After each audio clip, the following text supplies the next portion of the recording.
तो क्या हाल है बॉस। ठीक आज से 6 महीना पहले एक मूवी रिलीज हुई थी जिसका नाम है Bambi the and I swear कि आपने कभी भी हॉलीवुड में ऐसी मूवी देखी नहीं होगी जिस मूवी को मैं बता रहा हूँ। अब आप लोग बोलोगे भाई साहब ये पागल हो गए क्या। एंड जैसा कि थंबनेल देखने के बाद हमें ये लगता है कि भाई साहब ये बहुत ही हॉरर फिल्म होगी। पूरी कहानी बेंजी नाम के लड़के और उसकी माँ जाना के ऊपर बेस्ड होती है। एक ऐसा भयानक जंगल जिसको सब जानते तो हैं लेकिन उस रास्ते से जाना मुश्किल। बेंजी और जाना उसी जंगल के रास्ते से गुजरते हैं अपनी दादी के घर के तरफ एंड उसी समय उनको कुछ ऐसा देखने को मिलता है जिसके बाद उनकी तो फटती है साथ में तुम्हारी भी फटती है। एंड इसके बाद आपको एक चीज़ का वार्निंग देता हूँ भाई साहब कि अगर आप उस मूवी को बहुत ही ध्यान से देखोगे तो भाई साहब आप पक्का डरने वाले हो।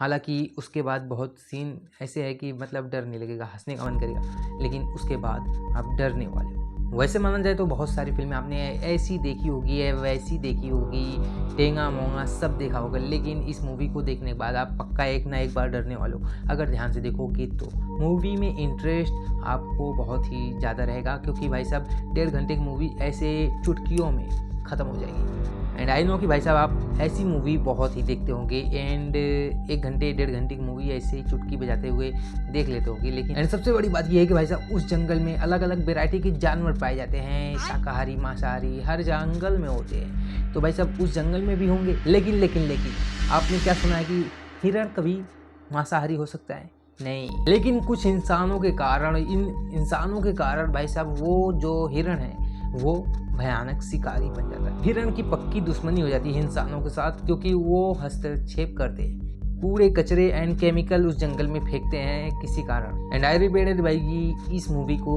बीच में देखने से पहले ध्यान से मत देखना क्योंकि बीच में ही कुछ ऐसे सीन आते हैं जिससे आप डरने वाले हो। भाई साहब मैं एक बार डर गया। वैसे तो बहुत सारी फिल्म मैंने देखा, हॉरर कॉमेडी ऐसा वैसा सब मूवी देख लिया, लेकिन ऐसी मूवी कभी नहीं देखी। एंड जाते जाते सब्सक्राइब कर लो क्योंकि भाई साहब दोबारा मिलेंगे फिर से।